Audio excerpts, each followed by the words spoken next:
Uma esposa grávida entra em um restaurante de luxo para surpreender seu marido. O que ela encontra é ele, ajoelhado, pedindo outra mulher em casamento. Mas é aqui que a história dá uma reviravolta que ninguém esperava. Porque esse marido infiel não tinha a menor ideia de que sua esposa, aparentemente simples e tranquila, estava prestes a herdar 800 milhões de dólares. Não sabia que ela era a herdeira secreta do mesmo fundo de investimento ao qual ele implorava por dinheiro. E definitivamente não sabia que a misteriosa investidora com quem ele iria se reunir naquela noite era ela. A chamaram de louca, a declararam incapaz, arrancaram seu bebê recém-nascido de seus braços. Mas a mulher que tentaram destruir se tornou aquela que assinou os papéis que acabaram com todos eles. Esta história te ensina que nunca se deve subestimar uma mulher que já não tem nada a perder. Porque ela já não teme mais nada e tem tudo pelo que lutar. Margaret Reed Sterling estava de pé, em frente ao espelho de seu banheiro, ensaiando o sorriso que havia aperfeiçoado durante 7 anos de casamento. Era o sorriso da esposa compreensiva, aquele que dizia: acredito em você, estou muito orgulhosa de você, e tudo o que você faz é brilhante, querido. Ela havia usado esse sorriso em incontáveis eventos de networking, em jantares de negócios entediantes e em longas noites, esperando por um marido que parecia nunca chegar em casa. Aos 34 anos, Maggie estava grávida de 7 meses de gêmeas. Seu ventre esticava o tecido de seu vestido azul favorito, aquele que Richard sempre dizia que realçava a cor de seus olhos. Ela arrumou seu cabelo loiro mel e falou com seu reflexo, embora na realidade falasse com as 2 pequenas que cresciam dentro dela. Bem, meninas, o papai de vocês está prestes a fechar o maior negócio da vida dele, então nada de chutinhos durante o discurso de vitória, ok? Queremos que ele esteja de bom humor quando chegar em casa esta noite. As bebês responderam com um suave movimento e Maggie riu baixinho. Ela havia renunciado a tudo por esta vida. Sua carreira como contadora forense, sua independência, sua própria identidade. Havia se tornado a senhora de Richard Sterling e se convencido a si mesma de que isso era suficiente. Seu celular vibrou na penteadeira. Era uma mensagem de sua melhor amiga. Caroline, amiga, tem algo estranho acontecendo com o Rick ultimamente. Você não notou? Maggie respondeu rapidamente. Só está estressado com a empresa. A reunião com este investidor desta noite é importantíssima. Tudo vai melhorar depois que ele fechar este acordo. Ela apertou enviar e imediatamente sentiu aquela pontada de dúvida que vinha reprimindo há meses. As noites em que ele chegava tarde, as conversas em que estava distraído, a forma como Richard olhava para o celular e sorria para mensagens que nunca mostrava a ela. Mas ela descartou esses pensamentos, como sempre fazia. Supostamente, esta noite seria especial. Richard se reuniria com um investidor misterioso de uma firma chamada Reed Vanguard Holdings. Alguém chamado E.V. Reed, que poderia salvar sua companhia com um investimento de 15 milhões de dólares. Ele vinha se preparando há semanas, e Maggie não tinha sido nada além de um apoio incondicional, mesmo quando ele sugeriu que ela não fosse ao jantar. Você deveria descansar, meu amor, ele tinha dito naquela manhã, sem olhar diretamente nos olhos dela. O médico disse que você tem que pegar leve. Fique em casa. Coloque os pés para cima. Eu te contarei tudo quando voltar. Ela havia aceitado, porque era isso que ela fazia. Aceitava. Se adaptava. Se fazia menor para que Richard pudesse se sentir maior. Mas algo a inquietava. Intuição de esposa. Talvez. Ou talvez fosse a forma tão insistente com que Richard pediu que ela não fosse. Tão ansioso para mantê-la longe dessa reunião em particular. Maggie ainda se olhava no espelho quando o telefone da casa tocou. Caminhou com dificuldade até o quarto para atender, esperando alguém de telemarketing, ou talvez sua sogra, com outra sugestão passivo-agressiva sobre nomes para bebês. Boa noite. Falamos do restaurante El Monarca para confirmar a reserva do Sr. Sterling para esta noite. Ah, sim, disse Maggie, com sua voz automaticamente agradável. Tudo está confirmado. Ele está muito emocionado pelo jantar. Maravilhoso. A voz da recepcionista era calorosa e profissional. Temos o salão Safira preparado para 2, como solicitado. O champanhe já está gelando. As rosas foram arranjadas. E nosso violinista estará disponível para o momento especial durante a sobremesa. A mão de Maggie apertou o telefone. Desculpe, você disse rosas e um violinista? Sim, senhora. O Sr. Sterling solicitou especificamente o nosso ambiente mais romântico. Disse que esta noite mudaria a vida dele. As palavras atingiram Maggie como um soco. Um ambiente romântico. Mudaria a vida dele. Para 2. Ela conseguiu agradecer à recepcionista e desligar, mas suas mãos tremiam. Supostamente era um jantar de negócios, uma reunião com um investidor. Por que Richard precisaria de champanhe, rosas e um violinista para uma reunião de negócios? A menos que não fosse uma reunião de negócios de jeito nenhum. Maggie se deixou cair na beira da cama, com uma mão apertada contra seu ventre volumoso. As bebês voltaram a chutar, desta vez com mais força, como se pudessem sentir sua angústia. Tinha que haver uma explicação. Richard a amava. Estava emocionado pelas gêmeas. A chamava de meu amor e trazia flores no aniversário. Ele nunca a trairia. Não dessa maneira. Não quando ela estava grávida de suas filhas. Mas enquanto pensava nisso, as lembranças a inundaram. O recibo que encontrou no bolso do paletó dele há 3 meses, de um hotel no centro. A viagem de negócios de fim de semana para Chicago, que coincidiu com uma cobrança em um hotel boutique a apenas 10 milhas de casa. O nome que tinha visto brilhar na tela do celular dele mais de uma vez. Vanessa. Maggie se levantou bruscamente, com uma nova determinação endurecendo seu peito. Não ia ficar em casa se perguntando o que estava acontecendo. Não ia ser a esposa ingênua que descobre a verdade tarde demais. Se Richard estava planejando algo, ela merecia saber. Pegou as chaves do carro na cômoda, ignorando a voz em sua cabeça que dizia que mulheres grávidas não deveriam atravessar a cidade dirigindo à noite. Ignorou a dor na parte inferior das costas e o peso nas pernas. Ignorou tudo, exceto a necessidade ardente de ver as coisas por si mesma. 20 minutos depois, Maggie chegava ao valet parking do El Monarca. O restaurante era tudo o que esperava do lugar mais exclusivo da cidade. Lustres de cristal visíveis, através de enormes janelas. Homens com ternos de designer e mulheres com vestidos elegantes deslizando pela entrada. O som suave de um piano flutuava do interior. De repente, sentiu-se muito consciente de seu prático vestido de maternidade. Seus tornozelos inchados, seu cabelo que não havia penteado adequadamente. Parecia uma dona de casa. Parecia exatamente o que era. A recepcionista na entrada sorriu de forma automática. Boa noite, senhora. Tem uma reserva? Vim ver meu marido, disse Maggie, surpresa com o quão firme sua voz soava. Richard Sterling. Ele deve estar no salão Safira. O sorriso da recepcionista vacilou, quase imperceptivelmente. Ah, senhora Sterling. Seus olhos se desviaram para o fundo do restaurante. O Sr. Sterling mencionou que não deveria ser incomodado. Está com sua convidada. Tenho certeza de que ele abrirá uma exceção para sua esposa. A recepcionista hesitou, claramente presa entre as regras do lugar e a mulher grávida que estava à sua frente com um olhar de aço. Finalmente, assentiu. Claro, por aqui.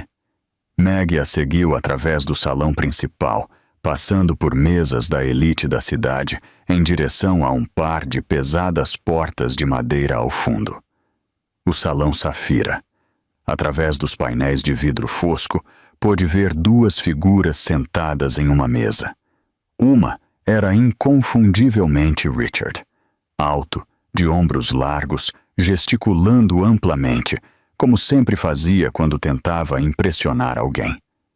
A outra figura era uma mulher, jovem, linda, com um vestido vermelho que provavelmente custava mais do que todo o guarda-roupa de Meg. A recepcionista parou junto às portas. "Devo anunciá-la, Sra. Sterling?" "Não", disse Meg em voz baixa. "Acho que eu mesma me anunciarei." Ela abriu as portas e viu seu mundo inteiro desmoronar. Richard estava ajoelhado. Em sua mão segurava uma caixa de veludo, e dentro dessa caixa havia um anel de diamantes. Olhava para a mulher de vermelho com uma expressão que Meg não via em seu rosto há anos. Adoração, emoção, amor. "Vanessa", dizia ele, com a voz carregada de sentimento. "Você é meu futuro. Você carrega em si meu legado. Quer se casar comigo?" A mulher chamada Vanessa levou as mãos ao peito. Seus olhos brilhavam com lágrimas perfeitamente ensaiadas. "Sim, Rick. Oh, meu Deus, sim. Mal posso esperar para ser a Sra. Sterling." Nenhum dos dois havia percebido a presença de Meg na porta. Nenhum dos dois havia visto a esposa grávida observando seu marido pedir outra mulher em casamento. Nenhum dos dois tinha a menor ideia de que os últimos 7 anos da vida de Meg acabavam de se estilhaçar como um copo de cristal sobre um piso de mármore. Meg se ouviu pronunciar uma palavra. Saiu em voz baixa no início, depois mais forte, alto o suficiente para atravessar a música romântica, as bolhas do champanhe e o brilho obsceno daquele anel de diamantes. "Richard." A cabeça dele girou bruscamente em direção à porta. Por um instante congelado, marido e mulher se olharam fixamente através do elegante salão. Meg viu a surpresa no rosto dele, seguida imediatamente por algo pior. Incômodo. Não culpa, não vergonha. Incômodo. "Meg", disse ele, levantando-se e sacudindo as calças perfeitamente passadas. "O que diabos você está fazendo aqui?" A pergunta ficou suspensa no ar como veneno. "O que diabos você está fazendo aqui?" Como se Meg fosse a intrusa, como se ela fosse a que havia feito algo errado. Ela deu um passo para dentro do salão. Sentia as pernas como se não fossem dela, como se estivessem desconectadas de seu corpo. Estava ciente de que a mulher chamada Vanessa a observava com um desprezo que não tentava esconder. Também estava ciente das rosas sobre a mesa, das taças de champanhe e do violino que, por sorte, havia parado de tocar. "O que eu estou fazendo aqui?" repetiu Meg com a voz trêmula. "Sou sua esposa, Richard. Estou grávida das suas filhas. O que você está fazendo aqui?" A mandíbula de Richard se tensou. Olhou para Vanessa e depois novamente para Meg, calculando claramente seu próximo movimento. Quando voltou a falar, sua voz havia mudado para aquele tom suave e razoável que usava nas negociações.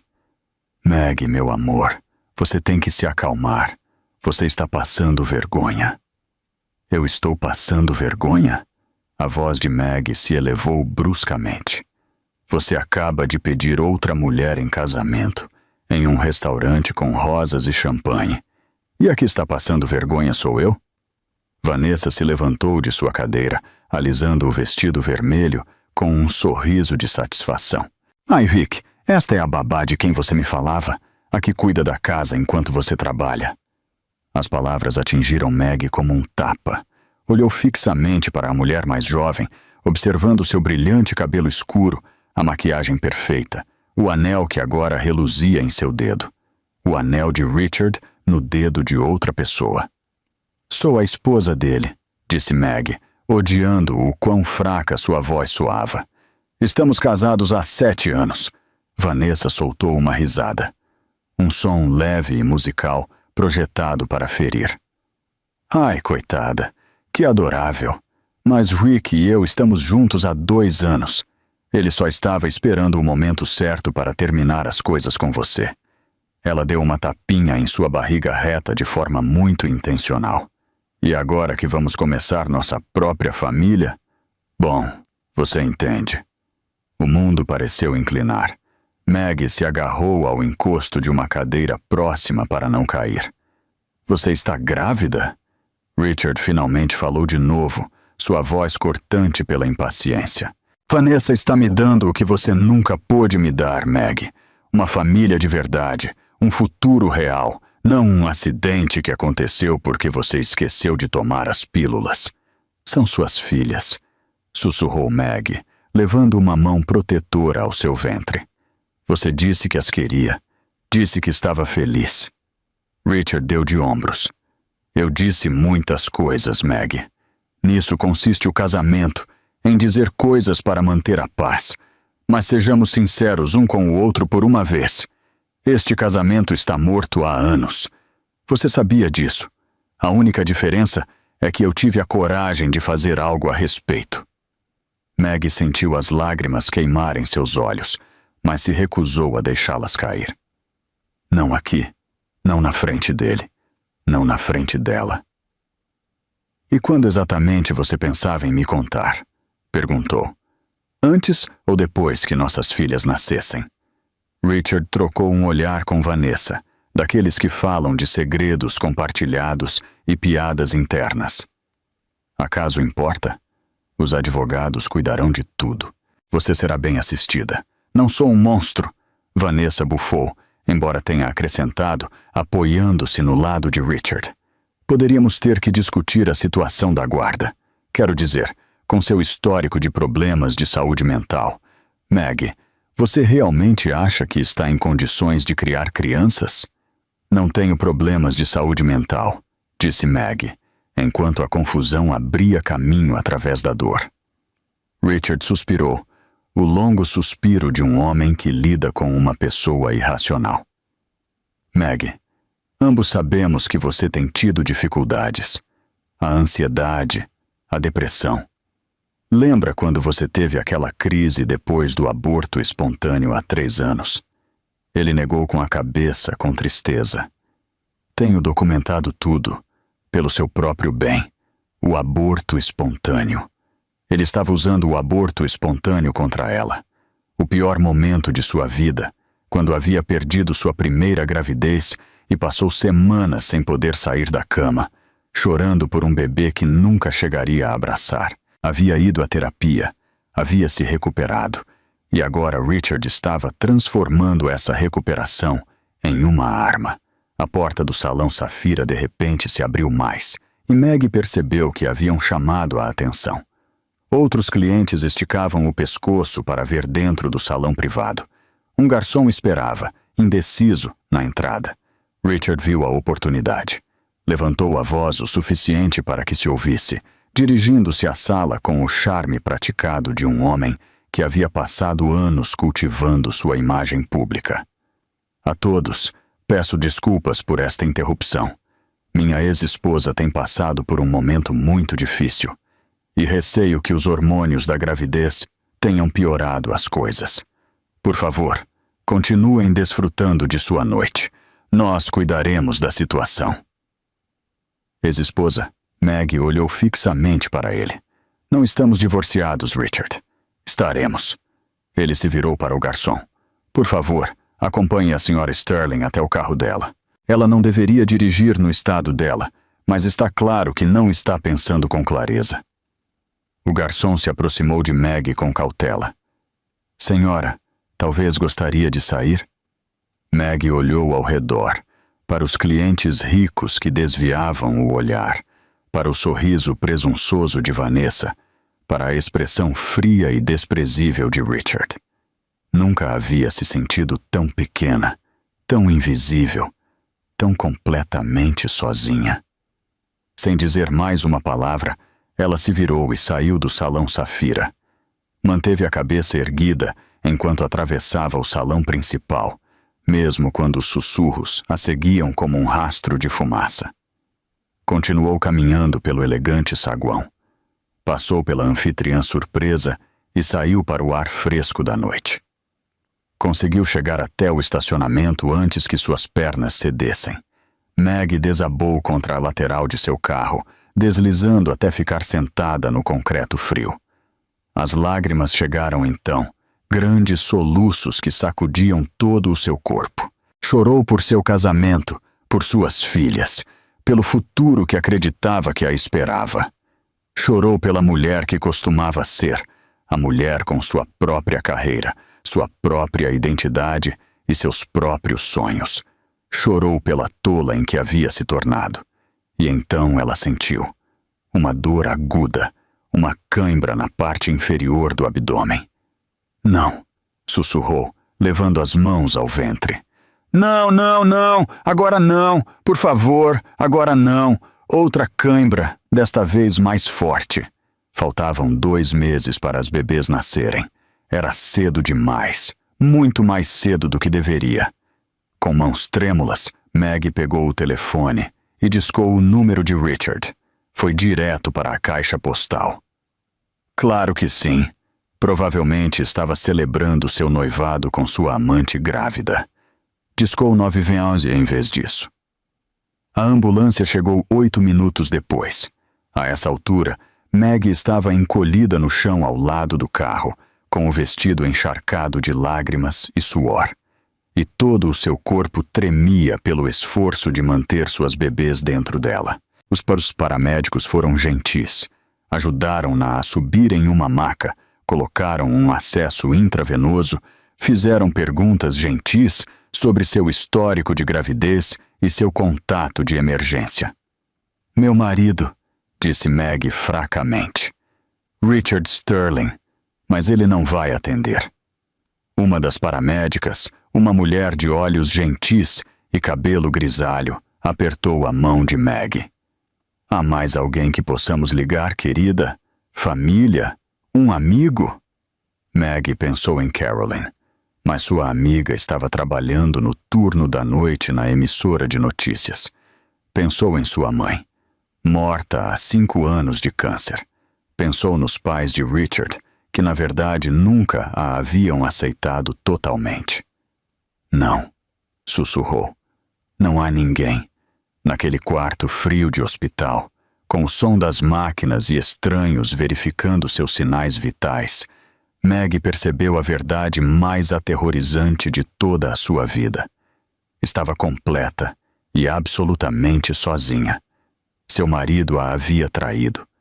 Seu casamento havia acabado. E se a única coisa que a mantinha em pé era a necessidade desesperada de proteger suas filhas. A médica, uma mulher de aspecto cansado com um uniforme azul, explicou que haviam conseguido parar as contrações. As bebês estavam estáveis por enquanto, mas Meg precisava de repouso absoluto na cama. Sem estresse, sem esforços, sem dirigir pela cidade para confrontar maridos infiéis em restaurantes de luxo. Tem um lugar seguro para onde ir? Perguntou a médica. Alguém que possa cuidar de você?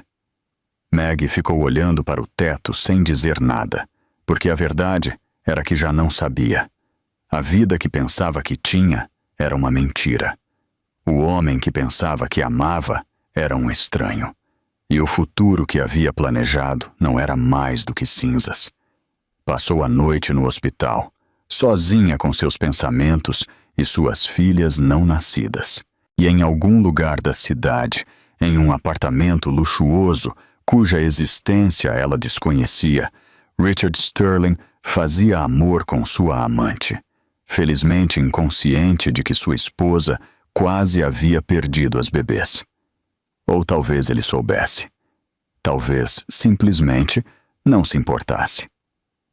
Meg saiu do hospital 48 horas depois, com instruções rigorosas, uma bolsa de vitaminas pré-natais e absolutamente nenhuma ideia de para onde iria. A médica tinha sido clara. Repouso na cama, zero estresse, cuide-se e cuide dessas bebês.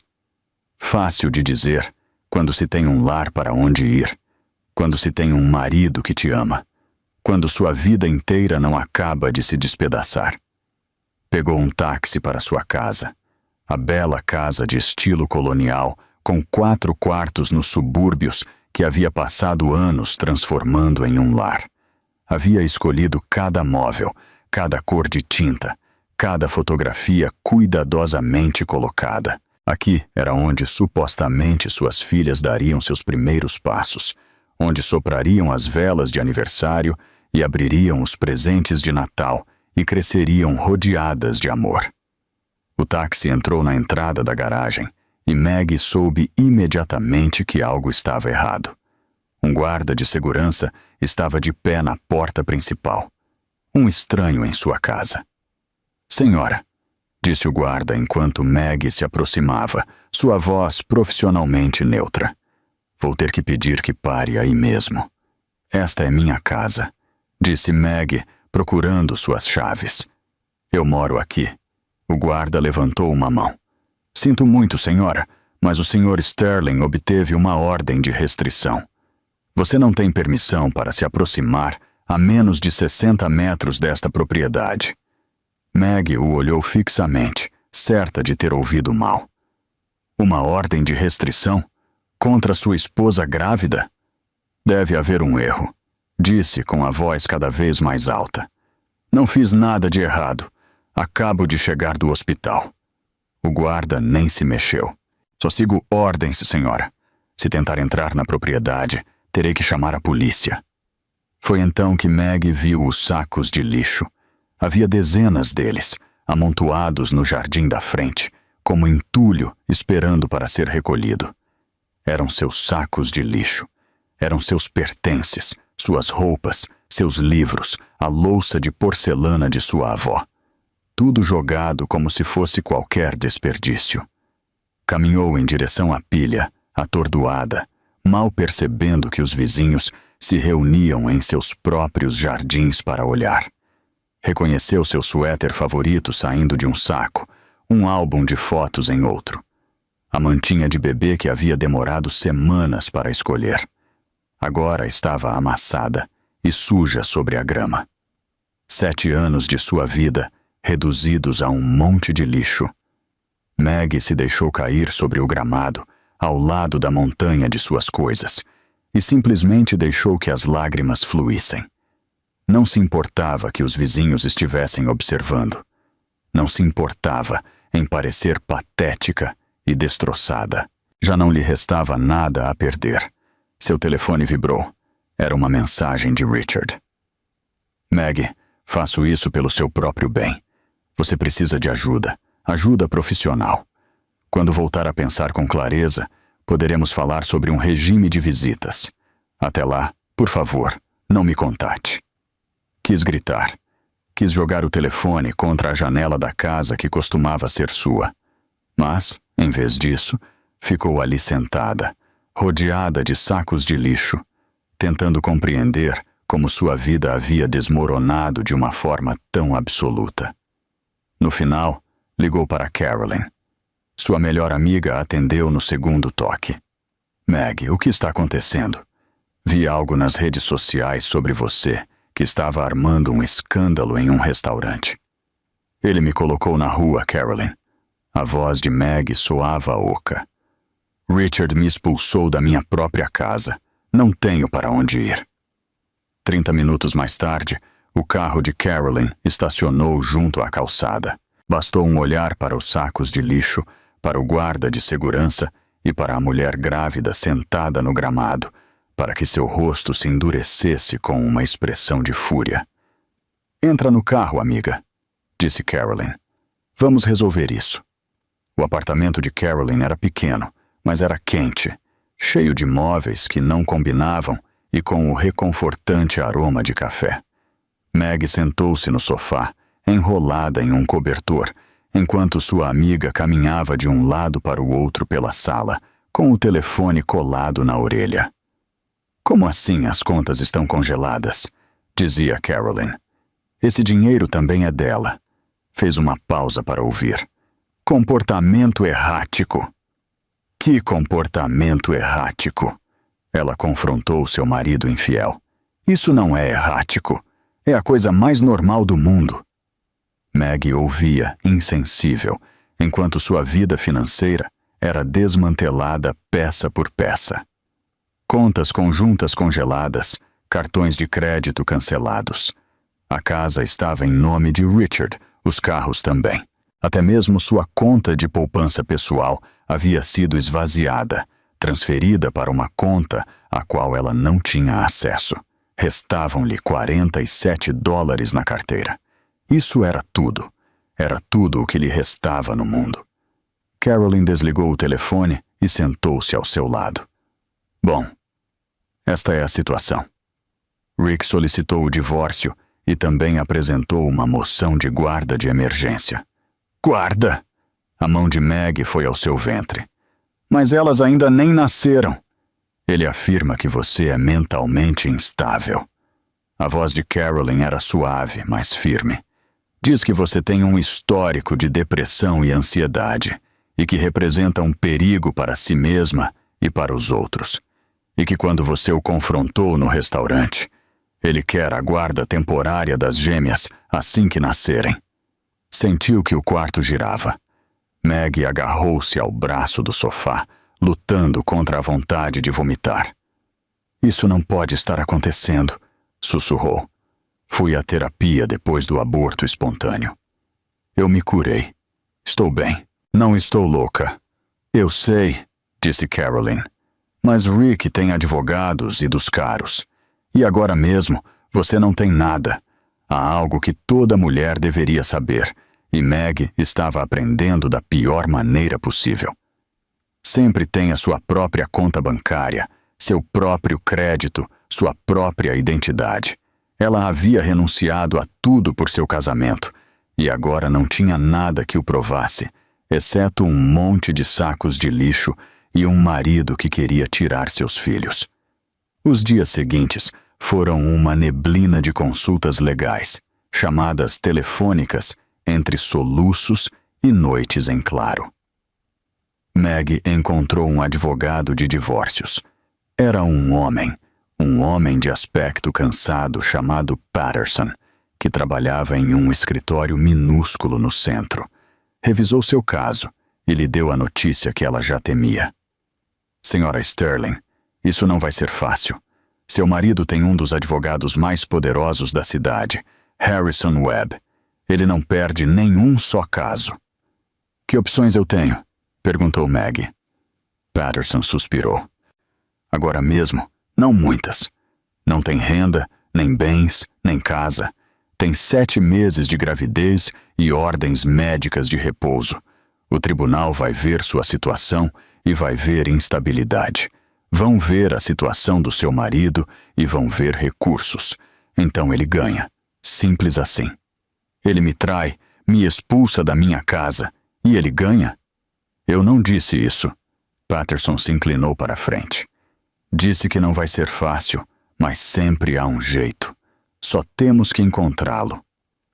Maggie saiu do escritório do advogado, sentindo-se pior do que quando havia chegado.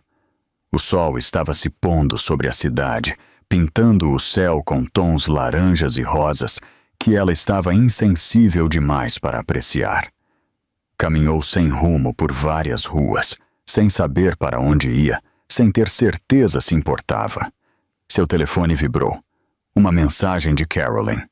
Põe no canal 7, já! Maggie entrou em uma cafeteria e pediu ao barista que mudasse de canal. O que viu gelou seu sangue. Richard estava na televisão, de pé, fora de sua casa, de sua bela casa, com o braço ao redor de Vanessa. Ambos pareciam sérios e preocupados. A voz do repórter soava compreensiva. Senhor Sterling, pode nos dizer o que aconteceu? Richard negou com a cabeça, com tristeza. É um momento muito difícil para nossa família. Minha esposa, quero dizer, minha ex-esposa, tem lutado com problemas de saúde mental há anos. Eu tentei ajudá-la? De verdade que sim, Mas quando ela apareceu em um restaurante público e armou uma cena, percebi que precisava de intervenção profissional. E quanto às acusações de que o senhor tinha um caso? A expressão de Richard se tornou magoada. Não vou dignificar isso com uma resposta. Vanessa é minha sócia e uma amiga. O fato de minha ex-esposa fazer tais acusações apenas demonstra o quão perdida ela está. Vanessa se aproximou do microfone. Sua voz derramava uma falsa preocupação. Só queremos o melhor para os bebês. Essas pobres crianças inocentes merecem um lar estável. Maggie olhava para a tela, incapaz de se mover, incapaz de falar. Estava mentindo. Estava mentindo na televisão nacional e todo o mundo estava acreditando nele. A sessão de comentários já estava se enchendo de mensagens de apoio para o pobre Richard Sterling e sua ex-esposa louca. Isso já não se tratava apenas do divórcio. Não se tratava apenas do dinheiro ou da casa. Nem sequer dos bebês. Tratava-se de que toda a sua identidade, toda a sua verdade estava sendo apagada e substituída por uma mentira. E não tinha nem a mínima ideia de como se defender. 3 semanas após a pior noite de sua vida, Maggie finalmente sentiu algo mais do que desespero. Sentiu uma faísca de esperança. Tudo começou com Carolyn. Sua melhor amiga estivera trabalhando nos bastidores, movendo suas influências no canal de notícias, falando com produtores e repórteres que já estavam cansados da festa de piedade por Richard Sterling. Tenho uma ideia, disse Carolyn uma noite, sentada em frente a Maggie em seu pequeno apartamento. Contamos a sua versão da história, uma entrevista de verdade, sem rodeios, sem advogados, apenas você dizendo a verdade do que aconteceu. Maggie hesitou. E se ninguém acreditar em mim? Então não estaremos pior do que estamos agora. Mas, e se acreditarem? E se o mundo vir o que eu vejo? E se virem uma mulher grávida que foi traída por seu marido e que depois foi sistematicamente destruída por ele? A entrevista foi transmitida numa terça-feira à noite. Maggie sentou-se em uma cadeira simples no apartamento de Carolyn, com um vestido modesto que mostrava sua barriga de grávida, e falou diretamente para a câmera. Falou de seu casamento, dos sinais que havia ignorado, de entrar naquele restaurante e ver seu marido pedir outra mulher em casamento. Falou da ordem de restrição, das contas congeladas, dos sacos de lixo no jardim. Falou de ter 7 meses de gravidez de gêmeos e não ter para onde ir. Não chorou. Não suplicou compaixão. Simplesmente disse a verdade. E a verdade teve um eco impressionante. Em questão de horas, o vídeo havia viralizado. Choveram comentários de mulheres que haviam sofrido traições similares. De homens que estavam enojados pelo comportamento de Richard, de milhões de estranhos que viam a serena dignidade de Maggie e viam uma heroína em vez de uma vítima. A hashtag Justiça para Maggie se tornou tendência no Twitter. Depois se estendeu ao Instagram, ao Facebook e ao TikTok. As pessoas compartilhavam suas próprias histórias, marcando a empresa de Richard Sterling, exigindo que ele prestasse contas. Por primeira vez em semanas, Maggie se sentiu poderosa. O público estava do seu lado. A imagem cuidadosamente construída de Richard estava desmoronando. As ações de sua empresa caíram 15% em 2 dias. Os investidores estavam cancelando reuniões. Está funcionando, disse Carolyn, enquanto revisava o interminável fluxo de mensagens de apoio. Maggie, de verdade está funcionando. Mesmo Patterson, o advogado, parecia cautelosamente otimista. A opinião pública não é uma prova perante um juiz, advertiu. Mas pressiona a outra parte. É possível que os advogados de Richard estejam mais dispostos a negociar agora. Maggie se permitiu acreditar que tudo poderia dar certo. Começou a olhar apartamentos imaginando um futuro onde poderia reconstruir sua vida com suas filhas. Começou a dormir a noite toda de novo, sonhando com acordos de guarda e novos começos. Devia ter sabido que a calma não duraria muito. O contra-ataque chegou 5 dias após a entrevista. Maggie estava no apartamento de Carolyn, tomando café da manhã e verificando as notícias, exatamente quando seu telefone explodiu com um mar de notificações. Vanessa Blake havia publicado uma declaração, e com provas. Maggie abriu o primeiro link com mãos trêmulas. O que viu revirou seu estômago. Eram seus registros de terapia, arquivos confidenciais de 3 anos atrás. Quando buscou ajuda depois de perder seu bebê, eram páginas e páginas de anotações de suas sessões, cuidadosamente editadas para fazê-la parecer instável. Havia passagens sobre sua depressão e ansiedade, sobre pensamentos sombrios que havia compartilhado na segurança do consultório de um terapeuta, sobre medicamentos que tomou por um curto período. Mas essa não era a pior parte. Alguém havia tirado suas palavras de contexto, unindo fragmentos de diferentes sessões para criar uma história que a pintava como uma pessoa perigosa. Havia até uma entrevista com uma psiquiatra, uma mulher que Maggie jamais havia visto na vida, que afirmava tê-la avaliado e concluído que não era apta para ser mãe. A opinião pública mudou num instante. A mesma gente que a havia apoiado agora a chamava de louca. A hashtag mudou de justiça para Maggie para protejam as crianças. Os noticiários que haviam contado sua história com simpatia agora transmitiam segmentos questionando se era mentalmente estável o suficiente para criar gêmeos. O canal de notícias de Carolyn emitiu um comunicado, distanciando-se da entrevista. Não tínhamos conhecimento do histórico de saúde mental da Sra. Sterling, dizia o comunicado. Lamentamos qualquer dano que nossa cobertura possa ter causado. Como conseguiram seus registros de terapia? Perguntou Carolyn, com o rosto pálido. Supostamente são confidenciais. Maggie negou com a cabeça, sentindo que se afogava. Não sei. Richard deve ter encontrado um jeito. Ele sempre encontra um jeito para tudo. A audiência de guarda de emergência foi programada para a semana seguinte. Maggie sentou-se na sala do tribunal com Patterson ao seu lado, enfrentando Richard e seu exército de advogados caríssimos.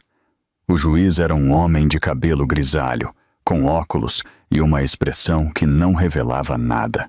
O advogado de Richard, o infame Harrison Webb, apresentou os registros de terapia como prova. Reproduziu clipes cuidadosamente selecionados da entrevista de Maggie, distorcendo suas palavras para fazê-la parecer desequilibrada. Apresentou a psiquiatra falsa, que testificou com uma autoridade convincente que Maggie representava um grave risco para seus filhos não nascidos. Patterson fez o que pôde. Opôs-se aos registros obtidos ilegalmente. Assinalou que Maggie estivera estável durante anos. Argumentou que os hormônios da gravidez e o estresse extremo não eram o mesmo que uma doença mental. Mas o juiz já havia tomado uma decisão. Dada a preocupante evidência sobre o histórico de saúde mental da senhorita Sterling, o tribunal determina que a guarda temporária deve ser outorgada ao Sr. Sterling após o nascimento das crianças. Isto é para a segurança e o bem-estar dos menores. Maggie se ouviu gritar: "Não podem levar minhas bebês, nem sequer dei à luz ainda." O juiz a olhou com algo que poderia ter sido piedade. "Senhora Sterling, esta ordem é projetada para proteger seus filhos. Recomendo encarecidamente que busque ajuda profissional." Foi escoltada para fora da sala pelos oficiais de justiça. Os flashes das câmeras estouravam em seu rosto, enquanto os repórteres lhe gritavam perguntas. Ouviu alguém gritar: "Maggie, você realmente é perigosa." Caiu nas escadas do tribunal. Não lembrava de ter caído. Só o golpe seco do concreto contra seus joelhos e palmas. E logo, umas mãos fortes a seguraram pelos braços. E depois, o lamento da sirene de uma ambulância em algum lugar ao longe. A segunda visita ao hospital em 1 mês. Os mesmos médicos preocupados, as mesmas máquinas que apitavam, a mesma solidão esmagadora. Mas desta vez, algo havia se quebrado dentro de Meg, algo fundamental e insubstituível. Jazia em sua cama de hospital, olhando fixamente para o teto. Tentou imaginar um futuro em que voltava para a casa do hospital com suas bebês e ninguém as tirava dela. Não conseguia imaginar. Não conseguia imaginar absolutamente nada. O hospital deu alta a Meg com um folheto sobre depressão pós-parto e um encaminhamento para um psiquiatra, como se seus problemas pudessem ser resolvidos com pílulas e sessões de terapia. Como se o verdadeiro problema não fosse o marido que havia desmantelado sistematicamente toda a sua existência. Carolyn a esperava no saguão, mas sua expressão era tensa. Antes que Meg pudesse perguntar o que acontecia, sua amiga levantou o telefone. "O canal me demitiu", disse Carolyn em voz baixa. "Disseram que minha cobertura da sua história demonstrou falta de julgamento jornalístico." Tentou sorrir. "Suponho que agora as duas estamos desempregadas, Carolyn." "Sinto muito." Meg sentiu os olhos se encherem de lágrimas. "Tudo isso é minha culpa." "Não." A voz de Carolyn foi firme. "Tudo isso é culpa de Richard e ele vai pagar por isso. Não sei como ainda, mas vai pagar." Voltaram para o apartamento de Carolyn, mas até esse refúgio era temporário. Sem trabalho, Carolyn não podia pagar o aluguel. Restavam-lhe talvez 2 meses antes que o proprietário começasse a fazer perguntas. Meg não tinha nada, nem dinheiro, nem casa, nem esperança. Estava grávida de 8 meses de uns bebês que a corte já havia decidido tirar dela. A mídia a havia pintado como uma louca, abandonada por seu marido e traída por um sistema que deveria protegê-la. Sentou-se no sofá de Carolyn naquela noite, olhando fixamente para a parede, e considerou seriamente simplesmente desistir. Não se machucar. Nunca faria isso com suas bebês. Mas talvez apenas se deitar e deixar que o mundo passasse por cima dela. Talvez aceitar que Richard havia ganhado, que sempre ganharia, que não tinha sentido lutar contra alguém que tinha todo o dinheiro, todo o poder e todos os advogados. Foi o momento mais baixo de sua vida, ainda mais baixo que a perda de seu bebê, mais baixo que as escadas do tribunal, mais baixo que os sacos de lixo no gramado, porque desta vez não estava apenas de luto por uma perda, estava de luto por si mesma. Bateram na porta, por volta das 9 da noite. Carolyn estava trabalhando em um turno numa cafeteria que tinha pego para ganhar dinheiro extra, então Meg se arrastou para abrir. Uma mulher idosa estava de pé no corredor. Era pequena e magra, com o cabelo prateado recolhido em um coque impecável e uns olhos azuis brilhantes que pareciam ver tudo. Segurava uma caçarola. "Olá, querida", disse a mulher. "Sou Eleanor Vance, do apartamento 4. Ouvi que você poderia precisar de uma amiga." Meg piscou, olhando para ela. "Desculpe, eu a conheço?" "Não, mas eu conheço você." Eleanor passou por ela e entrou no apartamento sem esperar convite. "Vi sua entrevista, a de verdade, não o lixo que tem mostrado ultimamente." Deixou a caçarola no balcão da cozinha. "Você parece que não come uma refeição decente há semanas. Sente-se." Havia algo na autoridade enérgica de Eleanor que lembrou a Meg sua avó, que havia falecido quando ela tinha 12 anos. Encontrou-se obedecendo, sentando-se em uma cadeira da cozinha, enquanto a senhora se movia com desenvoltura pela pequena cozinha de Carolyn. "Sabe", disse Eleanor, enquanto servia a caçarola, "uma vez fui casada com um homem como seu marido, encantador, bem-sucedido, convencido de que o mundo existia para servir às suas necessidades. Entregou um prato a Maggie. Levei 15 anos para sair de lá e outros 5 para reconstruir minha vida. Mas eu fiz isso. E você também fará. Maggie baixou os olhos para a comida. Cheirava incrivelmente bem. Não tinha percebido o quão faminta estava até aquele momento. Não sei como, admitiu ela. Ele tem tudo. Eu não tenho nada. Eleanor sentou-se à frente dela. Deixe-me te dizer algo sobre os homens como Richard Sterling. Eles se acham invencíveis porque nunca toparam com alguém que pudesse vencê-los. Mas aqui está o segredo. Inclinou-se para a frente. Eles não estão lutando contra você.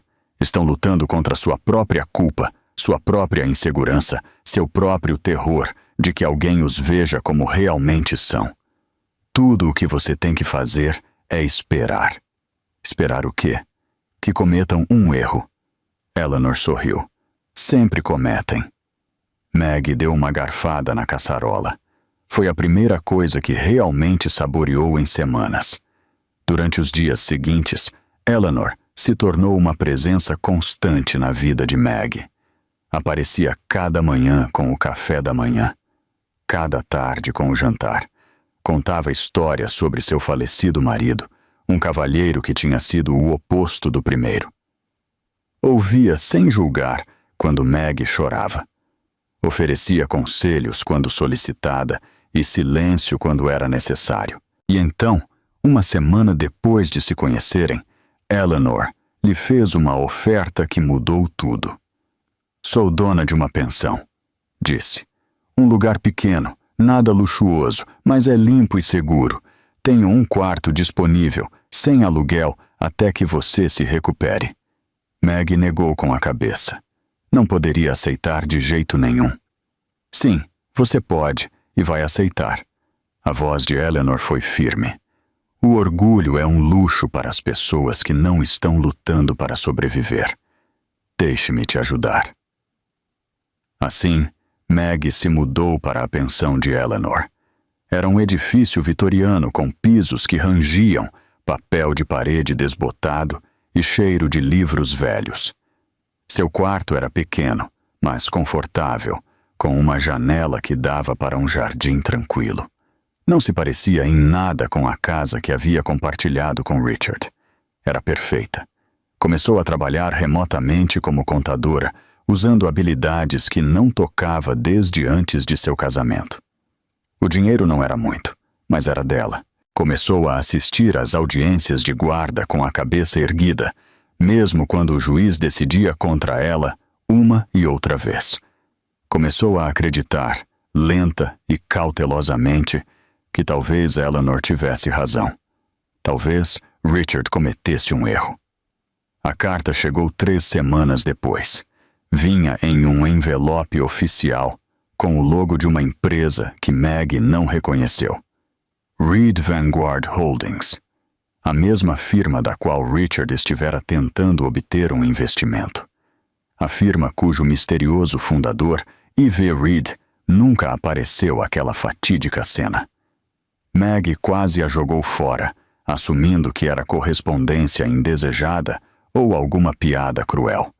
Mas algo a fez duvidar. Algo. Sua mente lutava para processar palavras que não faziam nenhum sentido. Prezada senhorita Margaret Reed Sterling, começava a carta. Escrevemos para informá-la de um assunto de considerável importância legal e financeira, relacionado com o patrimônio de seu falecido pai, James Edward Reed. O pai de Maggie. Havia morrido há 10 anos. Tinha sido um operário de fábrica que dirigia uma caminhonete e levava seu almoço em um saco de papel todos os dias. Não havia deixado nenhum patrimônio, quase. Havia deixado dinheiro suficiente para cobrir o funeral. Nossos registros indicam que o Sr. Reed foi o fundador original da Reed Manufacturing, Incorporated, em 1965. Devido às circunstâncias que se detalham nos documentos anexos, o Sr. Reed se viu obrigado a se desfazer de sua participação majoritária em 1990. No entanto, conservou uma participação de 40% na empresa através de um fundo fiduciário que deveria ser transferido à sua única herdeira após sua morte, a Maggie. Suas mãos tremiam tanto que mal podia ler o resto. Devido à negligência dos advogados a quem se confiou originalmente este assunto, o fundo nunca foi executado corretamente. Descobrimos recentemente este descuido durante uma auditoria exaustiva de nossas propriedades. Após uma extensa investigação e verificação de DNA, confirmamos que a senhora é a única e legítima herdeira deste fundo. O valor atual de sua herança é de aproximadamente $800 milhões. Maggie leu a carta 3 vezes, depois leu de novo. Depois ligou para o número que aparecia no final e falou com uma mulher chamada Patricia Coleman, que confirmou tudo com uma voz tranquila e profissional. Seu pai era um homem brilhante, senhora Sterling, disse Patricia, mas foi expulso de sua própria empresa por gente perigosa. Passou o resto de sua vida protegendo vocês, a senhora e sua mãe. Ele sempre quis que você tivesse o que era seu por direito. $800 milhões, sussurrou Maggie, ainda sem poder acreditar. $800 milhões, confirmou Patricia. Mais uma participação majoritária na Reed Vanguard Holdings. Parabéns, senhora Sterling. A senhora é uma das mulheres mais ricas da América. Maggie desligou o telefone e ficou sentada em um silêncio atordoado, olhando para fora de sua janela. Os pássaros cantavam no jardim de Eleanor. O sol brilhava através das cortinas de renda. E em algum lugar da cidade, Richard Sterling não tinha nem a menor ideia de que sua entediante, simples e descartável ex-esposa acabava de se tornar a última mulher na terra que ele deveria ter traído. A primeira coisa que Maggie fez, depois de se inteirar de sua herança, foi ligar para Patterson, o advogado. A segunda coisa que fez foi contratar a melhor equipe jurídica que o dinheiro podia comprar. Durante semanas antes, estivera lutando contra Richard com paus e pedras. Agora tinha armas nucleares. Os novos advogados eram impressionantes. Ternos caros, mentes ainda mais afiadas. E absolutamente nenhum medo. Nem de Harrison Webb, nem de ninguém mais. Apresentaram moções para impugnar a sentença de guarda. Solicitaram registros e interrogaram testemunhas. Deixaram muito claro que Margaret Reed Sterling já não era um alvo indefeso. Os advogados de Richard responderam com um pânico apenas dissimulado. De repente, começaram a aparecer ofertas de acordo. De repente, se falava de guarda compartilhada e visitas razoáveis. De repente, Richard queria negociar. Maggie rejeitou cada oferta. Isso já não se tratava de uma negociação. Tratava-se de justiça. Patricia Coleman se tornou uma aliada e algo parecido com uma amiga. Explicou-lhe a história completa da Reed Manufacturing. Como o pai de Maggie tinha sido um empresário visionário que construiu a empresa do nada. Como tinha sido ameaçado por sócios corruptos que queriam roubar tudo o que ele havia criado. Como havia vendido sua participação majoritária para proteger sua esposa e sua filha pequena. Mas, em segredo, conservou os 40 através de um fundo oculto. Ele nunca quis que você tivesse dificuldades, disse Patricia durante uma de suas reuniões. Queria que você estivesse pronta, que fosse forte o suficiente para lidar com esse tipo de poder. Maggie pensou em seu pai, o homem calado que trabalhava muitas horas e chegava em casa cheirando a óleo de máquina.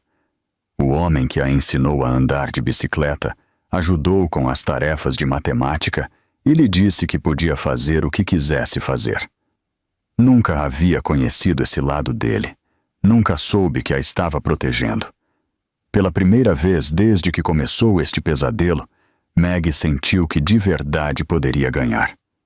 E então começaram as catástrofes. A primeira chegou sem aviso prévio. Estava na pensão de Eleanor, revisando documentos com sua equipe jurídica, quando sentiu uma dor aguda e intensa, impossível de ignorar. Tinha 35 semanas de gravidez. Cedo demais. Cedo demais. A viagem de ambulância foi um borrão. O hospital era um caos. Médicos e enfermeiras correndo ao seu redor, gritando termos médicos que ela não entendia. Alguém perguntava por seu contato de emergência. Alguém lhe dizia para respirar. As gêmeas estavam chegando e não havia nada que ninguém pudesse fazer para impedi-las. Realizaram uma cesariana de emergência. Maggie esteve acordada durante todo o processo, adormecida da cintura para baixo, mas terrivelmente consciente do que estava acontecendo. Ouviu sua primeira filha chorar, um som forte e saudável que fez seu coração se elevar. Depois houve silêncio. A segunda bebê não chorava. Senhora Sterling, disse um dos médicos com a voz cuidadosamente calma. Sua primeira filha está bem, mas sua segunda filha está tendo algumas dificuldades para respirar. Precisamos levá-la para a unidade de terapia intensiva neonatal. Deixaram que Maggie segurasse sua primogênita durante exatamente 130 segundos.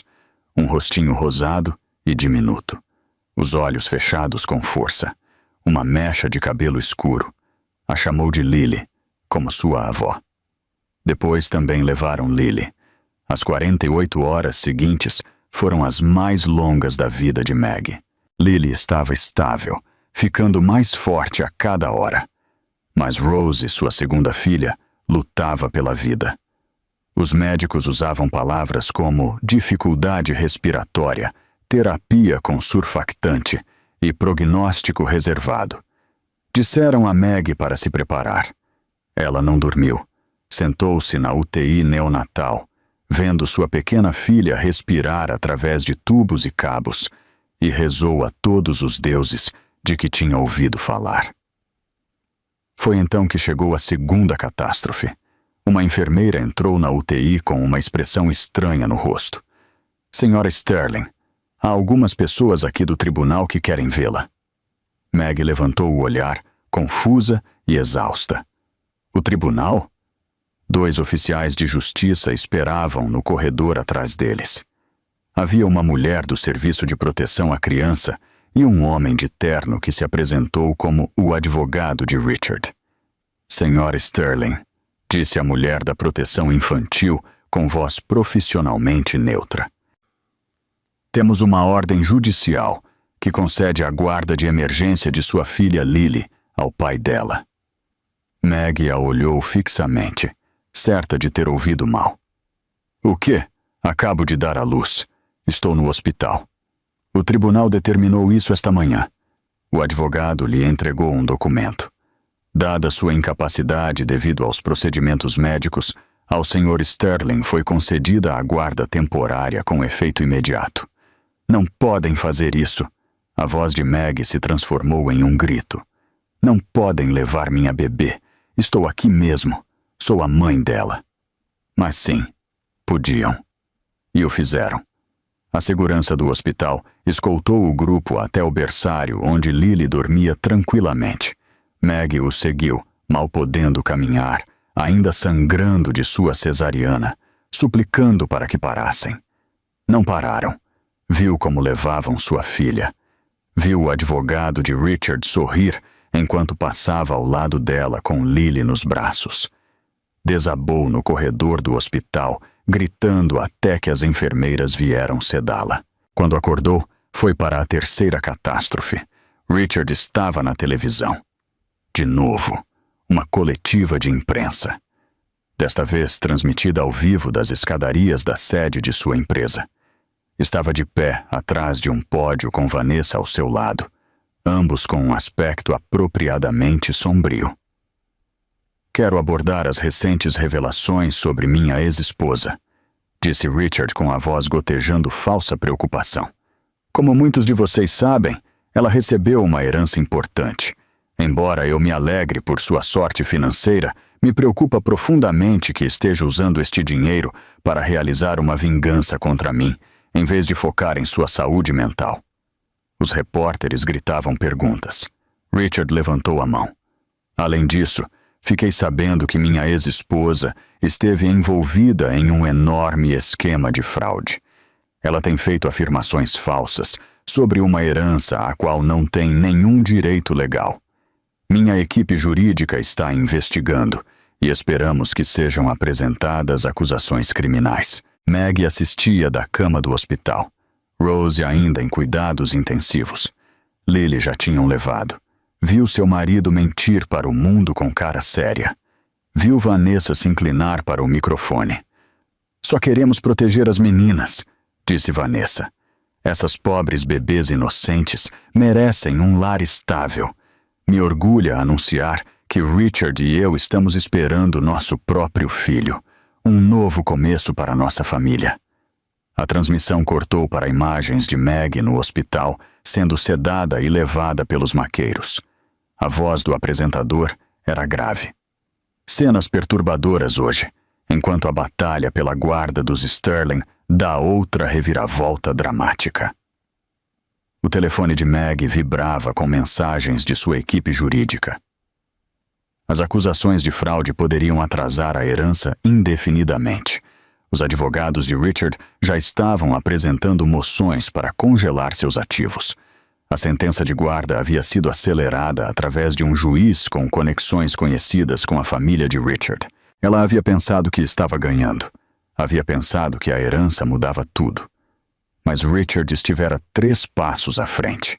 O tempo todo, ele sabia do dinheiro. Havia planejado tudo e agora a estava destruindo de novo. Meg jazia na cama do hospital e olhava para o teto da unidade de terapia intensiva. No final do corredor, sua filha Rose lutava pela vida. Em algum lugar da cidade, sua filha Lily estava nos braços de estranhos. Seu nome estava sendo arrastado pela lama na televisão nacional. Sua herança estava congelada. Sua esperança havia ido embora. Havia pensado que tocar o fundo do poço eram os sacos de lixo no gramado. Havia pensado que tocar o fundo do poço eram os degraus do tribunal. Estava enganada. Tocar o fundo do poço era ver como levavam sua filha recém-nascida enquanto você nem sequer podia ficar de pé. Tocar o fundo do poço era ouvir as máquinas apitarem por sua outra filha enquanto rezava para que sobrevivesse à noite. Tocar o fundo do poço era perceber que nem 800 milhões de dólares podiam devolver o que mais importava.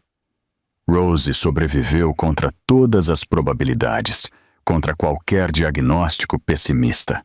A pequena lutadora com os olhos de sua mãe conseguiu seguir em frente.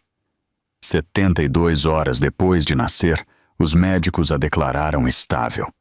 3 dias depois, já respirava por conta própria. Meg estava de pé junto à janela da UTI neonatal, vendo sua filha dormir em paz pela primeira vez, e sentiu que algo mudava dentro dela.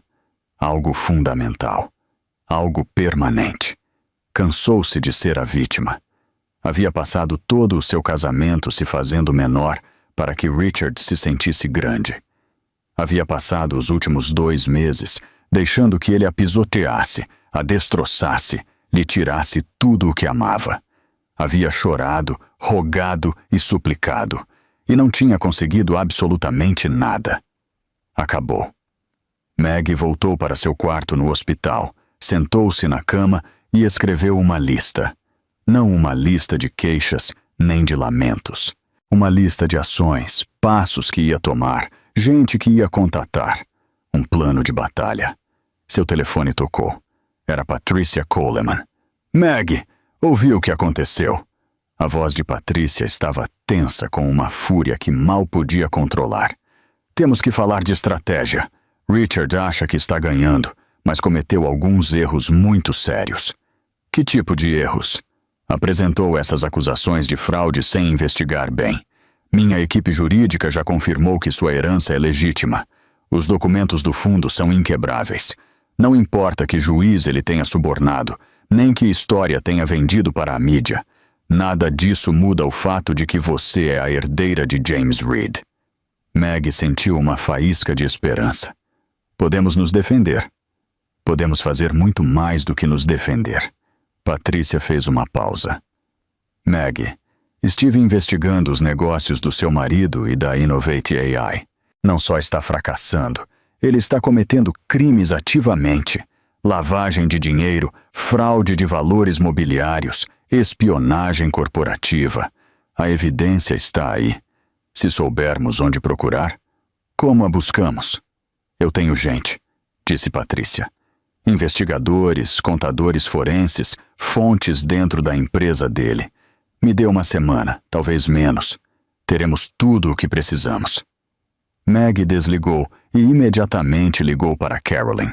Sua amiga atendeu no primeiro toque. Vi a coletiva de imprensa, disse Carolyn. Aquele pedaço de lixo mentiroso. O que você precisa? Preciso que você me ajude a contar minha história. A história real. Não uma história de vítima, uma história de vingança. Carolyn guardou silêncio um momento e logo riu. Agora sim estamos conversando. Durante a semana seguinte, Meg armou sua equipe. Patrícia trouxe investigadores e advogados. Carolyn contatou jornalistas que já suspeitavam da versão de Richard desde o início. Eleanor, surpreendentemente, as conectou com um investigador particular com quem seu falecido marido havia trabalhado em seus dias no FBI. A evidência começou a se acumular. Vanessa Blake não estava grávida. Nunca esteve. Os registros médicos demonstraram que havia estado fingindo a gravidez durante meses, usando-a como alavanca para manter Richard comprometido com seu relacionamento. A barriguinha de grávida era puro enchimento. As fotos do ultrassom ela havia baixado da internet. Tudo era um engano muito bem montado. Mas isso era só o começo.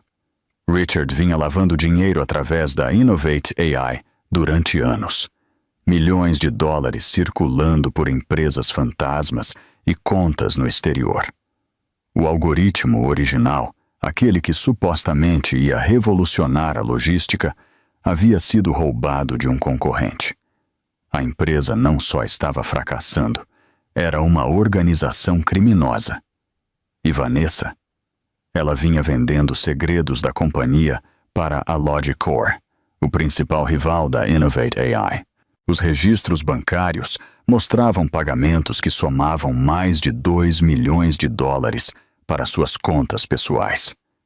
Ela vinha enganando Richard enquanto ele achava que a enganava. Meg revisou a evidência com um sentimento próximo da alegria. Seu marido não só era um infiel e um mentiroso. Era um criminoso. E criminosos vão para a cadeia. Tem mais? Disse o investigador particular durante uma de suas reuniões de estratégia. Era um homem durão chamado Mitchell, com um rosto que parecia ter visto de tudo. Seu marido tem estado em contato com um juiz, o mesmo juiz que assinou a ordem de guarda. Deixa eu adivinhar, disse Meg. Jogam golfe juntos. Pior que isso, são velhos amigos da faculdade. E há e-mails que sugerem que Richard prometeu ao juiz um posto na diretoria de sua empresa após sua aposentadoria. Isso é suborno, disse Patrícia, abrindo os olhos como pratos. Isso nos dá uma vantagem, corrigiu Meg. O que mais temos? Mitchell deslizou uma pasta sobre a mesa. Seu marido está desesperado. A Innovate AI tem semanas para o colapso total. Ele precisa de dinheiro urgentemente. Tem estado contatando todos os investidores da cidade, mas já se espalhou o boato sobre seus problemas financeiros. Ninguém quer negociar com ele. Exceto uma firma, acrescentou Patrícia com um pequeno sorriso nos lábios. Reed Vanguard Holdings. Ele tem enviado petições há semanas. Não tem ideia de que estamos conectadas. Meg sentiu um plano se formar em sua mente. Algo elegante, algo demolidor. Organizem uma reunião, disse. Digam a ele que a Reed Vanguard está interessada. Digam a ele que queremos discutir um investimento de 15 milhões de dólares. A sorriso de Patrícia se fez maior. Onde deveríamos fazer a reunião? Maggie pensou por exatamente 3 segundos. No restaurante El Monarca, disse. No Salão Safira. O mesmo lugar onde começou tudo isso. E com quem ele deve pensar que vai se reunir? Maggie se levantou e caminhou até a janela. Lá fora, a cidade brilhava com luzes que já não pareciam ameaçadoras. Pareciam oportunidades. Digam a ele que se reunirá com Ivy Reed, disse. A misteriosa investidora conhecida apenas por suas iniciais. Digam a ele que eu assinarei os papéis pessoalmente. O restaurante El Monarca não havia mudado nos 3 meses desde que o mundo de Maggie desabou entre suas paredes. Estavam os mesmos lustres de cristal, a mesma elegância silenciosa, os mesmos clientes abastados com suas roupas de designer. Mas Maggie havia mudado. Ela parou do lado de fora da entrada, reunindo coragem. Usava um vestido de noite azul meia-noite que Patrícia a ajudara a escolher. Seu cabelo estava penteado profissionalmente pela primeira vez em meses. Parecia uma mulher que pertencia a um lugar como aquele. Parecia alguém que Richard Sterling nunca deveria ter subestimado. Patrícia tocou seu braço. Está pronta? Maggie respirou fundo. Vamos acabar com isso. Caminharam pelo salão principal, passando pelas mesas da elite da cidade em direção às pesadas portas de madeira do Salão Safira. A anfitriã reconheceu Maggie desta vez. Seus olhos se abriram com uma mistura de surpresa e respeito. Senhora Sterling? Por aqui. As portas se abriram. Richard estava sentado na mesma mesa onde havia pedido Vanessa em casamento. Usava seu terno mais caro, o cabelo perfeitamente penteado, seu sorriso ensaiado e encantador. Ao seu lado estava Vanessa, com outro vestido vermelho, porque aparentemente era a única coisa que tinha no armário. Ambos levantaram o olhar quando Maggie entrou, e por um momento glorioso, ela viu como a cara de Richard passava de uma antecipação segura a um horror absoluto. Olá, Richard, disse Maggie caminhando até a mesa com uma calma que não sabia que tinha. Olá, Vanessa. Acho que esperavam por Ivy Reed. A boca de Richard abria e fechava como um peixe fora d'água. Vanessa tinha ficado pálida, com as mãos aferradas à borda da mesa. Maggie continuou, sentando-se na cadeira em frente a eles. Essa seria eu. Evelyn Victoria Reed era minha avó. Pensei que seu nome merecia ser lembrado. O que diabos é isso?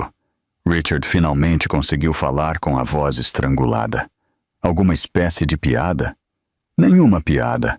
Maggie abriu seu portfólio e deslizou um documento sobre a mesa. Este é um fórum de análise financeira completo da Innovate AI. Mostra 12 milhões de dólares em dívidas, lavagem sistemática de dinheiro através de empresas fantasmas e fraude de valores mobiliários que remonta a 3 anos. Richard pegou o documento. Seus olhos o percorriam freneticamente. Você não pode provar nada disso. Na verdade, sim, posso. Maggie deslizou outro documento. Estes são registros bancários que mostram transferências para contas no exterior em seu nome. Estes são e-mails entre você e seus cúmplices, discutindo como ocultar o dinheiro dos investidores. E esta, acrescentou, deslizando uma terceira pasta. São gravações de chamadas telefônicas onde você admite tudo. Vanessa já estava se afastando de Richard. Seus instintos de sobrevivência se ativaram. Eu não tinha ideia de nenhum problema financeiro. Sou apenas a diretora de marketing. Falando nisso, Maggie se virou para encarar diretamente a amante. Também tenho documentação da sua espionagem corporativa. 2 anos vendendo segredos da Innovate AI para a Logicor. Transferências bancárias totalizando mais de 2 milhões de dólares. E-mails organizando as vendas. Isso é mentira. A voz de Vanessa era estridente. Richard, diga a ela que é mentira. Mas Richard não estava olhando para Vanessa. Olhava a montanha de evidências que Maggie havia reunido e seu rosto tinha ficado da cor de papel velho. Você me armou uma cilada, sussurrou. Toda esta reunião foi uma cilada. Não, Maggie negou com a cabeça. Você armou a cilada para si mesmo, Richard. Cada mentira que você contou, cada pessoa que você traiu, cada crime que cometeu. Tudo isso foi você. Eu só me certifiquei de que todo o mundo finalmente visse. As portas do Salão Safira se abriram de novo. 2 homens com ternos escuros entraram, seguidos por uma mulher com um impecável terno de negócios. Richard Sterling, Vanessa Blake. A agente principal levantou um distintivo. FBI, vocês estão presos por fraude de valores mobiliários, lavagem de dinheiro e espionagem corporativa. Isso é ridículo! Gritou Richard, levantando-se tão rápido que sua cadeira caiu. Não podem fazer isso. Sabem quem eu sou? A expressão da agente não mudou. Sim, senhor. O senhor é um homem que está sob prisão. Por favor, ponha as mãos atrás das costas. Algemaram Richard. Primeiro ele lutou e gritou e exigiu falar com seu advogado, mas os agentes o ignoraram completamente. Depois algemaram Vanessa, que começou a chorar e insistir que era inocente, que Richard a havia obrigado a fazer tudo. Esperem, ofegou Vanessa, voltando-se para Maggie com olhos desesperados. O bebê. Não posso ir para a cadeia. Estou grávida do bebê de Richard, Maggie. Maggie sorriu com doçura. Não está. Seu próprio médico confirmou que você nunca esteve grávida. Tudo foi enchimento, adereços e mentiras. O rosto de Vanessa desmoronou. Richard se virou para ela com um olhar assassino. Você nunca esteve grávida? Eu ia me casar com você. Destruí minha família por você. Você já estava acabando com sua família, retrucou Vanessa. Eu só me aproveitei da situação.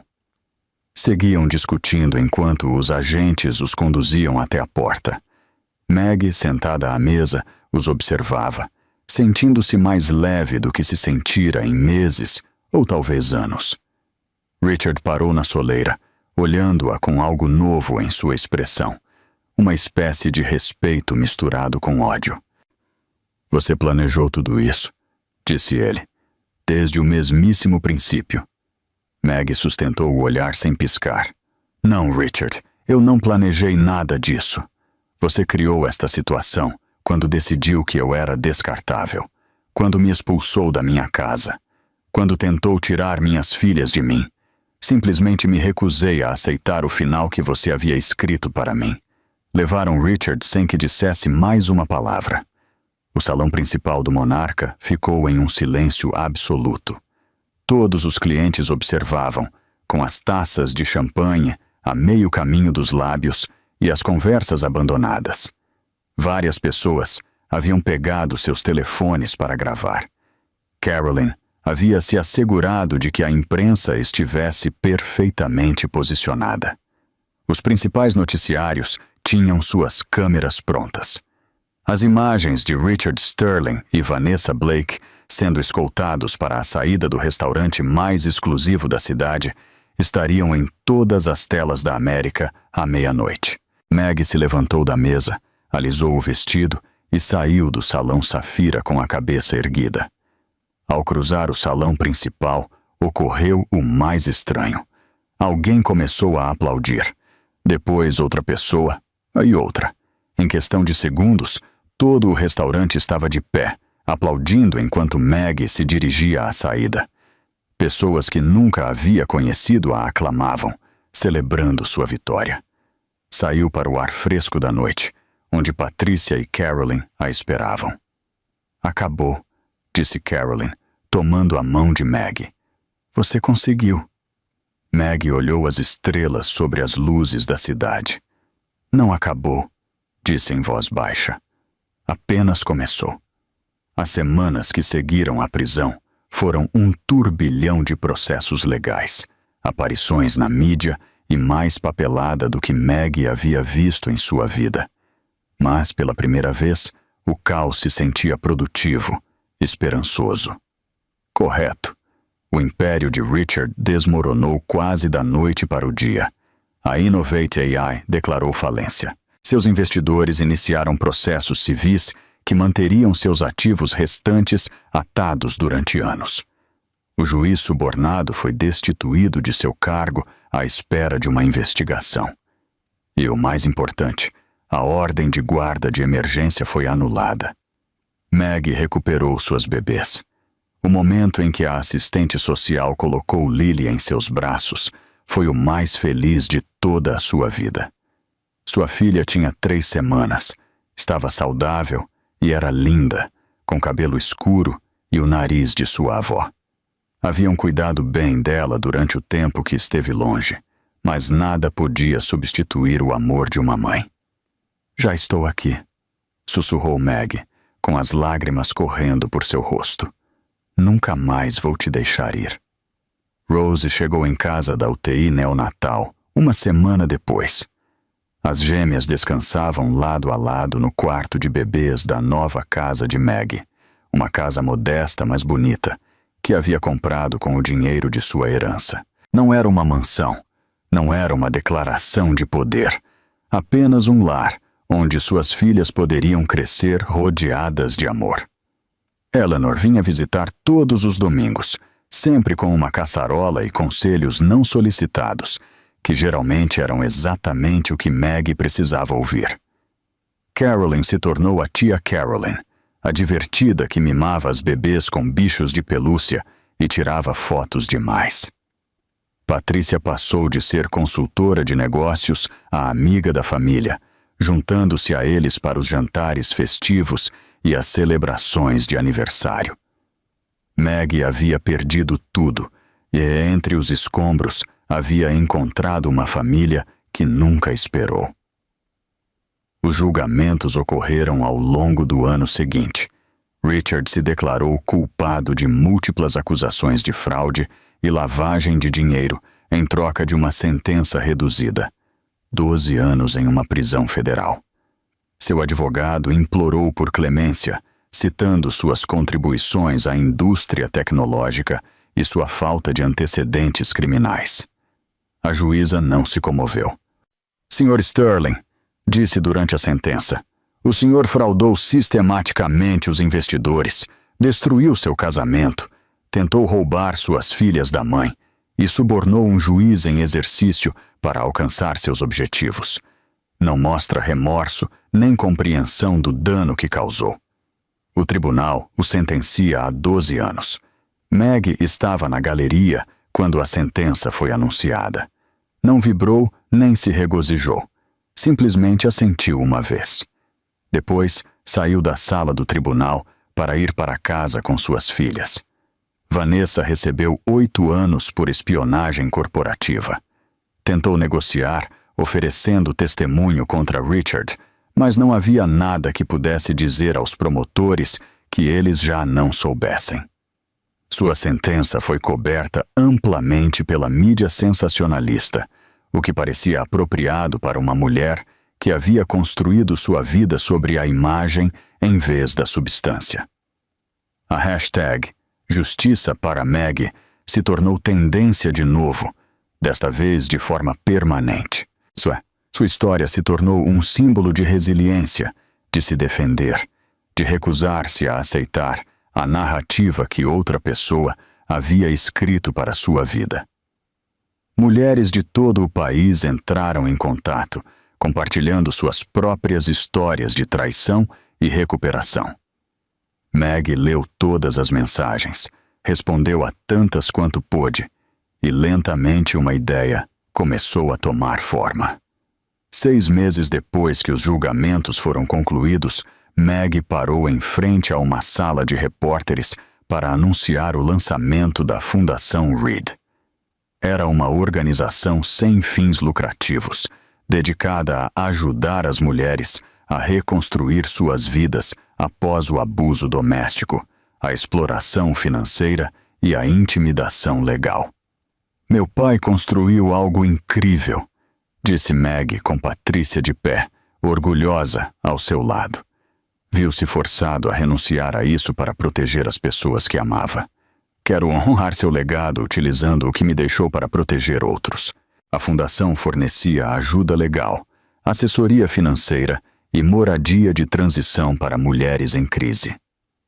Seu primeiro projeto foi renovar a pensão de Eleanor para transformá-la em um abrigo adequado, com a própria Eleanor como administradora da casa. Você me deu um quarto quando mais precisei, disse Maggie à mulher mais velha na cerimônia de inauguração.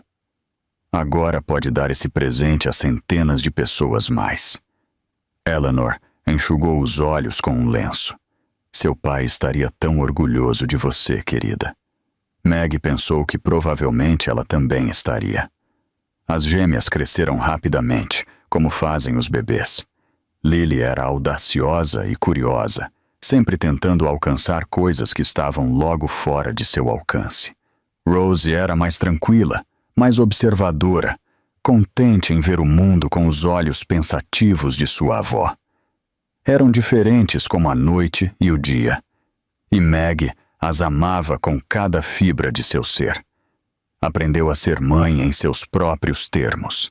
Não a esposa perfeita que havia tentado ser com Richard, não a vítima indefesa que a mídia havia retratado, mas algo novo, algo mais forte.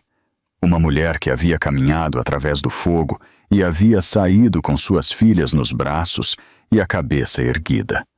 Houve dias difíceis, dias em que as meninas não dormiam e a papelada se acumulava, e Maggie se perguntava se estava fazendo algo disso certo. Dias em que sentia falta de ter um companheiro, alguém com quem compartilhar os fardos. Mas nunca sentiu falta de Richard, nem uma só vez, nem por um só momento. Porque Richard nunca havia sido um companheiro. Havia sido um parasita que se alimentava de sua bondade, sua confiança e sua disposição em se fazer pequena. Ela lhe havia dado tudo, e ele o havia usado para tentar destruí-la. A vitória não se trata de destruir seus inimigos, escreveu Maggie em seu diário uma noite, depois que as gêmeas finalmente dormiram. Trata-se de proteger o que importa, de construir algo que sobreviva à dor, de se tornar a pessoa que sempre deveria ser. Tinha 35 anos.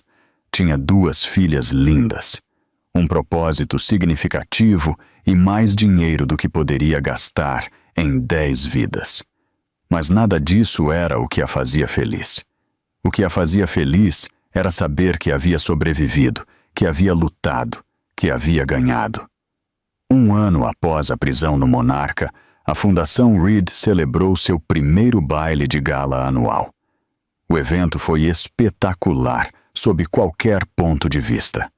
Centenas das pessoas mais influentes da cidade se reuniram em um grande salão de baile para celebrar as conquistas da organização e arrecadar fundos para sua missão contínua. Maggie subiu ao pódio, observando a multidão. Viu Patrícia em uma mesa perto da frente, radiante de orgulho. Viu Carolyn acenando com entusiasmo da sessão de imprensa. Viu Eleanor enxugando as lágrimas. E ao fundo da sala viu um homem que não reconheceu. Alto, de cabelo escuro e olhos gentis, que a observava com uma expressão que não pôde decifrar totalmente. Quando estava no meu ponto mais baixo, começou Maggie com sua voz clara e firme, alguém me disse para esperar, porque homens como meu ex-marido sempre cometem erros. Que tudo o que tinha que fazer era sobreviver o tempo suficiente para ver isso. Fez uma pausa, deixando que as palavras se assentassem. Mas aprendi algo diferente. Sobreviver não é algo passivo. Não é apenas esperar que o mundo mude. Sobreviver é lutar a cada dia pela vida que você merece. É recusar-se a aceitar a versão de outra pessoa da sua história. É construir algo bonito das cinzas de tudo o que você perdeu. O aplauso que seguiu foi estrondoso. Meg sorriu. Desceu do pódio e abriu caminho entre a multidão. Apertou mãos, aceitou felicitações e posou para fotografias até que o rosto doesse de tanto sorrir. Foi exaustivo e estimulante, e estava exatamente onde deveria estar. Durante um breve momento de calma, notou que o homem do fundo da sala se aproximava. De perto, era ainda mais atraente. Mandíbula forte, olhos quentes de cor café, a postura segura de alguém que se sente confortável em sua própria pele. Senhora Sterling, ele estendeu a mão. Sou Daniel Mercer. Fui o agente principal no caso do seu marido. Meg apertou sua mão, surpresa. Agente Mercer, deveria lhe agradecer. Sua equipe fez um trabalho incrível. Só seguimos as provas, sorriu Daniel. A senhora é a que as reuniu de maneira bastante impressionante, devo acrescentar. Estou na polícia há 15 anos e nunca vi uma investigação civil tão minuciosa como a sua. Tive boa ajuda. Ouvi dizer. Ele fez uma pausa, parecendo ordenar seus pensamentos. Também queria dizer que o que construiu aqui é extraordinário. A fundação, o abrigo, tudo o que você construiu. Acredite em mim, qualquer um em seu lugar teria pegado o dinheiro e sumido, mas você transformou seu sofrimento em algo bom. O coração de Meg se encheu de um calor especial. Obrigada.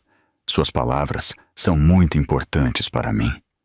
Ficaram um instante em um silêncio agradável, observando as pessoas irem e virem. Olha, sei que talvez não seja o momento, rompeu o silêncio Daniel. E de verdade entendo se me disser que não, mas me fascinaria saber mais do que você faz.